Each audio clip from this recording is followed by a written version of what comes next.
Korang rasa siapakah yang akan lawan dengan Randy Orton dekat WrestleMania nanti?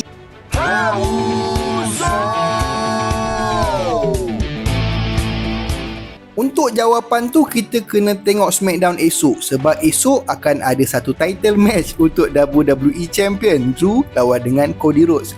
Tu pun disebabkan Drew ni tak nak dengar cakap ni, Alice ambil kau terus dapat title shot. Untunglah dekat Cody kalah Elimination Chamber, dapat title shot dekat SmackDown. Wah, sekiranya kalau Cody menang match ni, maksudnya Cody Rhodes akan bawa title tu berlawan dengan Randy Orton dekat WrestleMania lah. Tapi kalau Drew yang menang, Drew lah yang akan lawan dengan Randy Orton. Tetapi betul ke diorang match ni akan berakhir dengan kemenangan? Aku rasa mungkin akan ada campur tangan dengan orang lain. Semestinya si Jacob Fatu. Dan match ini mungkin akan terhenti. Ini aku punya prediction lah. Mungkin akan terhenti di Q. Dan minggu depan punya SmackDown akan set up triple threat match antara Drew, Cody dan juga Jacob Fatu ni. Tapi itulah triple threat match untuk World Champion. Macam tak syok pula kan? Macam wasted, macam tak berprestige sangat lah title ni. Setiap minggu nak dipertaruhkan, macam tak best sangat. Patut title ni dah boleh sangkut dekat WrestleMania dah kan, untuk match tu je, tak perlu nak dipertaruh-pertaruhkan lagi. Ada yang kata kebarangkalian esok punya match akan diganggu dengan Jacob Fatu. Yang first tadi option yang pertama, ni option yang kedua. Kalau sekiranya diorang tak nak panjangkan lagi title tu dekat SmackDown yang akan datang, sebab kita ada lagi berbaki 4 minggu, 5 ke 4 minggu untuk ke WrestleMania. Panjang lagi untuk nak set up match ni kan. So kalau tak nak panjang-panjang perjalanan tu, diorang terus set up Fatal 4-Way lah untuk WWE Undisputed ni kan. Tapi macam tak cun pula, kesian pula dengan Randy Orton.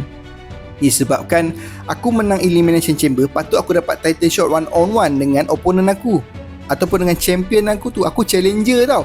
Sekarang ni masalah dekat champion. Selalunya masalah dekat challenger ni, untuk siapakah menjadi one contender. Sekarang ni aku dah jadi one contender. Masalah sekarang ni, champion aku ni tak tahu siapa. Masalah kan? Pening. Itu pun disebabkan Drew McIntyre ni pun aku tak faham dia. Kau dah jadi champion, duduk diam-diam sudahlah. Lagi kau nak cari pasal dengan semua orang dah. Kenapa? Kau nak jadi apa? Royal Rumble, menang dapat title kau tu. Wah, senang kerja kan? Ini adalah dream match card untuk WrestleMania yang aku jumpa. So kita abaikan yang lain dulu. Yang sekarang ni kita nak fokus dua ni je. Randy Orton ni yang ramai rumours kata Cody akan menang match tu dan akan berjumpa dengan Randy Orton.